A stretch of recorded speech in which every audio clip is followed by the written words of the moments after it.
Hello, good morning everyone. अपने topic चल रहा था सेकेंड यूनिट का, जो सेकेंड पेपर है उसका सेकेंड यूनिट, जिसका चल रहा था टॉपिक जीन इंटरेक्शन, जिसके अंदर अपन दो प्रकार के जीन इंटरेक्शन देखे थे, एक एलेलिक और नॉन एलेलिक। एलेलिक इंटरेक्शन में अपन ने जो फिनोमेनन आते हैं वो अपन ने पढ़ लिए हैं, जिसके अंदर कोडोमिनेंस, डोमिनेंस, कंप्लीट डोमिनेंस और इनकम्प्लीट डोमिनेंस और कोडोमिनेंस। तो आज अपन जो टॉपिक लेते हैं वो है नॉन एलेलिक यानी एपिस्टैटिक इंटरेक्शन। मतलब ऐसे जीन जो अलग अलग क्रोमोसोम्स के ऊपर मौजूद हैं, उनके बीच में इंटरेक्शन हो रहा है, वो एक दूसरे को प्रभावित कर रहे हैं। तो इस प्रकार का जो इंटरेक्शन है जीनों के बीच में, वो क्या कहलाएगा? नॉन एलेलिक जीन इंटरेक्शन, या एलील्स के बीच में है जो नॉन एलेलिक जीन इंटरेक्शन कहलाएगा, या नॉन एलेलिक इंटरेक्शन कहलाएगा। The mechanism of non allelic interaction, most cell process are set of a reaction link together into a pathway. तो बहुत सारी कोशिकाओं के अंदर जो रिएक्शन है, क्रियाएं चलती है, वो एक के बाद दूसरी, दूसरे के बाद तीसरी। तो there is the set of reaction link together, ठीक है ना, पर्टिकुलर एंजाइम्स। जैसे अभी यहाँ आपको ए से सी मॉलिक्यूल्स बनाना है, तो there is two enzymes are required, तो उससे उनके बीच में बी मॉलिक्यूल्स बनेगा और उसके बाद सी मॉलिक्यूल्स बनेगा। तो each of the reaction is controlled by different enzyme. तो हर एक क्रिया है वो अलग अलग एंजाइम्स के द्वारा संपादित की जाती है, and each enzymes the product of separate gene.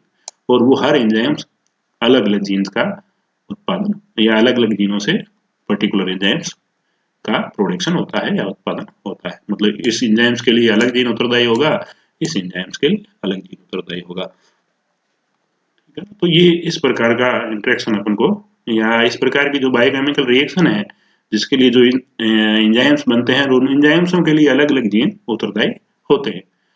और नॉन एलिक इंटरेक्शन के अंदर जो अपन को फिनोमेनन है, जो प्रोसेस है, जैसे कम्प्लीमेंट्री जीन इंटरेक्शन है जिसका रेशियो 9:7 आता है, डोमिनेंट एपिस्टासिस है या मास्किंग जीन इंटरेक्शन का है जिसका रेशियो 12:3:1 आता है, रिसेसिव एपिस्टासिस या सप्लीमेंट्री जीन इंटरेक्शन है जिसका रेशियो 9:3:4 आता है, इनहिबिटरी जीन इंटरेक्शन या डोमिनेंट सप्रेसर जिसको कहें जीन इंटरेक्शन, उसको 13:3 आता है, डुप्लीकेट जीन इंटरेक्शन का है जिसका रेशियो 15:1 आता है।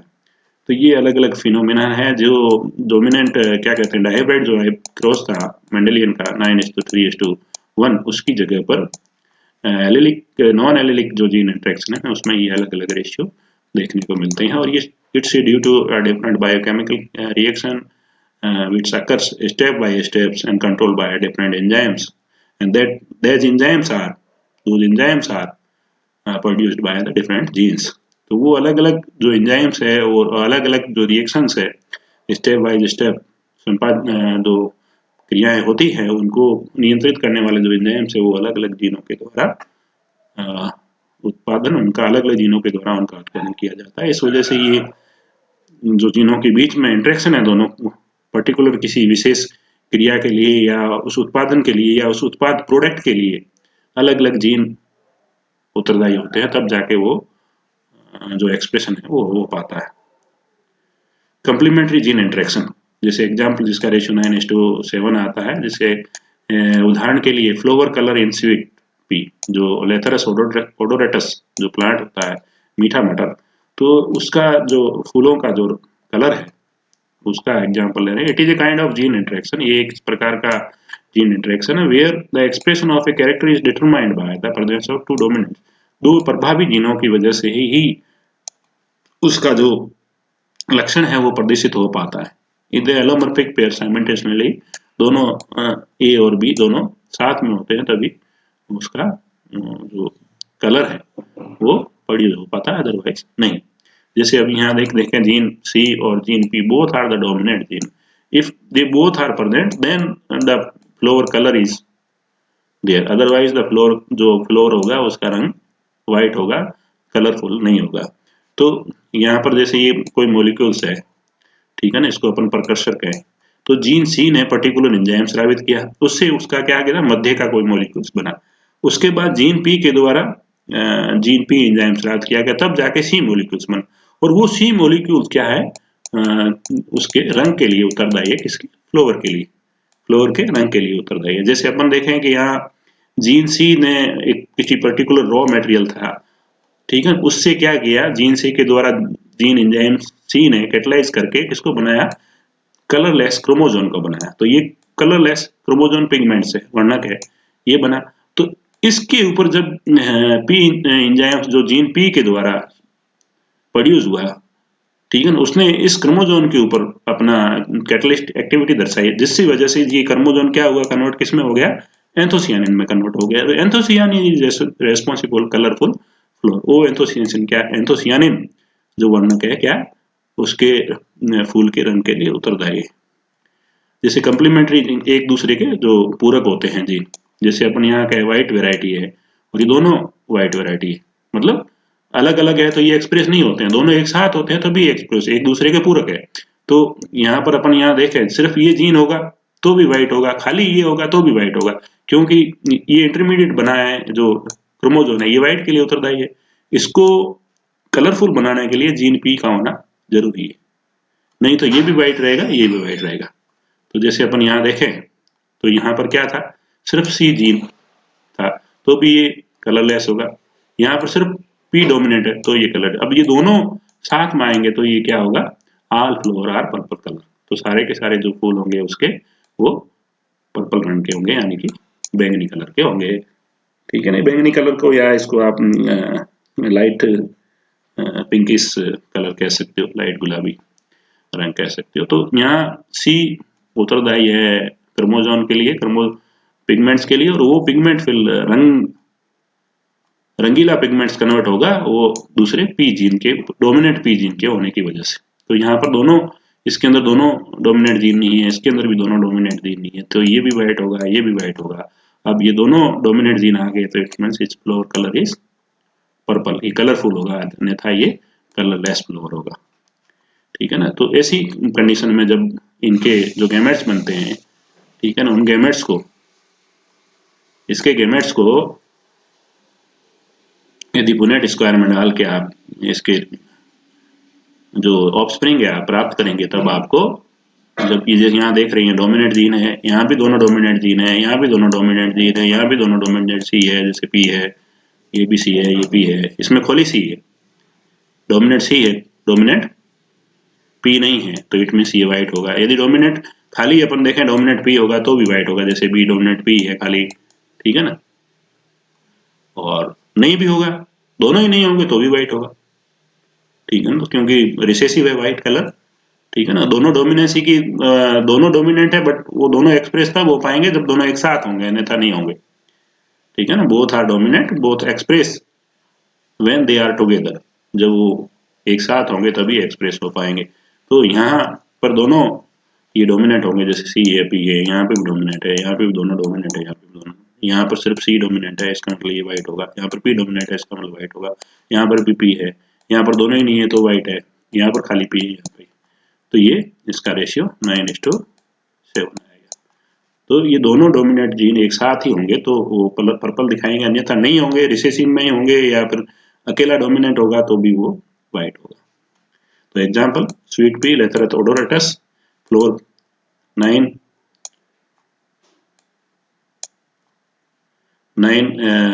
जो वैसे आएंगे ऑफस्प्रिंग, जिन दोनों, ठीक है ना,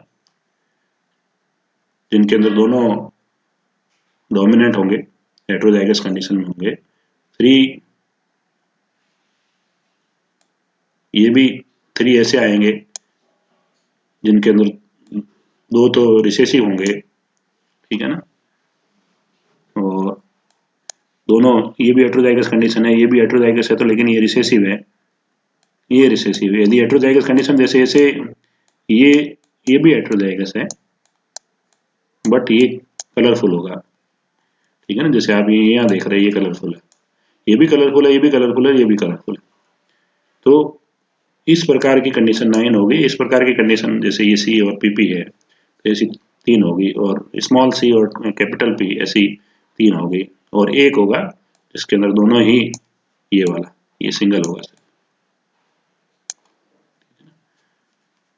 तो इसका रेशियो 9:7 को देखने को मिलेगा। कंप्लीमेंट्री जीन इंटरेक्शन में अपन देखें, जैसे ये पर्पल और पल्पर, तो ये मैंने कहा कि भाई इसके जब आप इसको सेल्फ क्रॉस कराओगे F1 जनरेशन को, और इसके जो गेमेट्स होंगे उसको, ये गेमेट्स है ये एक फ्लावर के और एक दूसरे फ्लावर का, उसको मेल और फीमेल, ठीक है ना, ले सकते हैं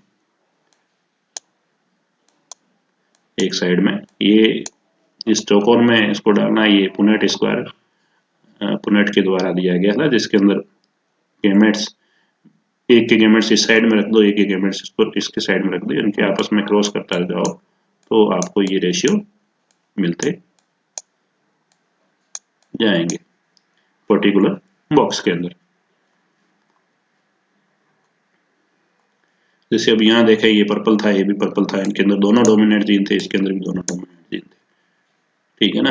तो 16 में से 9 इस टाइप क्या है, 16 में से 3 इस टाइप क्या है, 16 में से 3 ये इस टाइप क्या है, 16 में से 1 ये इस टाइप का है। तो यहाँ पर प्रकेशर क्या था, ठीक है ना, कोई रॉ मटेरियल था, सी की उपस्थिति हुई तो वो क्या बना, क्रोमोजोम बना। लेकिन पी नहीं है तो वाइट ही रहेगा, पी आएगा तो it's converted into anthocyanin, converted into purple colour. Here precursor dominant gene is present, it's converted into white, but this white is not converted into a colorful, so there is no pigments, anthocyanin नहीं होगा, सिर्फ chromosome होगा, which is responsible only for whiteness। तो ये whiteness convert नहीं हो पाएगा colourful. यहाँ C नहीं है, प्रकोशर फर्स्ट भी नहीं है और क्रोमोजोम भी नहीं है, और ये होने से कुछ नहीं होगा, क्योंकि आपके पास रॉ मटेरियल नहीं है जो कन्वर्ट हो किस कलरफुल में, तो नहीं होगा। यहाँ दोनों ही नहीं है तो ये पूरा ही नहीं होगा, रिएक्शन ही नहीं होगा, ठीक है ना। यहाँ पर ये है लेकिन ये रॉ मटेरियल नहीं है आपके पास, प्रकोशर फर्स्ट एंड प्रकोशर सेकंड नहीं है, तो ये वाइट, तो ये सारे 3 3 और 1, ये सातों के सातों वाइट मिलेंगे, और जबकि आपको ये 9, 16 में से 9 आपको कलरफुल मिलेंगे। तो इसका रेशियो 9:7 देखने। C and P products controlling the different steps of anthocyanin synthesis। तो C और P जो जीन है वो पर्टिकुलर एंजाइम सिंथेसाइज करते हैं, जो किसी पर्टिकुलर रॉ मटेरियल को पहले वो क्रोमोजोम में कन्वर्ट करता है एक एंजाइम्स, और उस क्रोमोजोम को दूसरा एंजाइम्स क्या करता है, उसको कलरफुल में कन्वर्ट करता है, एंथोसियानिन में कन्वर्ट करता है, और एंथोसियानिन पर उत्तरदायी होता है इसके कलरफुल के लिए, कलरनेस के लिए। Since the anthocyanin production requires the action of product C as well as the product P, मतलब C से जो उत्पादन हुआ है एंजाइम्स को, और दोनों दूसरे P से जो उत्पन्न हुआ है एंजाइम्स, दोनों एंजाइम्स होंगे तभी वो कलरफुल होगा।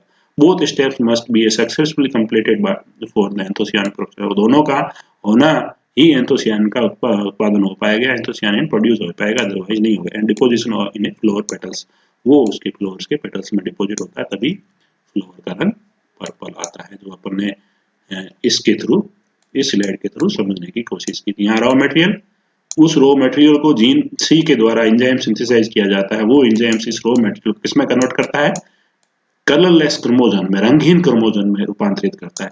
और फिर दूसरा जो जीन है पी, वो एंजाइम्स पी स्रावित करता है, वो इस रंगहीन क्रोमोजोम को एंथोसियानिन में रूपांतरित करता है, और वो एंथोसियानिन उसके फ्लोर रंग के लिए उत्तरदायी है, फूलों के रंग के लिए वो उत्तरदायी है, जो उसके फ्लोर के पेटल में जाके डिपॉजिट होता है, जिसकी वजह से फूल का रंग दिखाई देता है। अन्यथा ये होगा सिंपल सी जीन होगा या एंजाइम सी होगा तो वो कलरफुल नहीं होगा, सिर्फ पी होगा तो कलरफुल नहीं होगा, दोनों होंगे तभी ये एंथोसियानिन प्रोड्यूस्ड होगा, उत्पन्न होगा, और वो फूलों का रंग दिखाई देगा, अन्यथा फूल व्हाइट ही होंगे जो आपको इसमें दिखाई दे रहे हैं, ठीक है ना। जहाँ सिर्फ डोमिनेंट सी है तो भी कलरलेस है, सिर्फ डोमिनेंट पी है तो भी कलरलेस है, दोनों ही डोमिनेंट नहीं है तो भी कलरलेस है।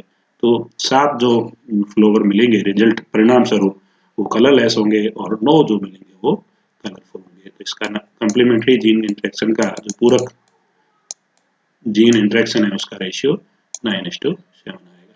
Thank you. इसके बाद दूसरा जो फिनोमेना है एपिस्टेसिस, उसको अपन पढ़ेंगे। Thank you.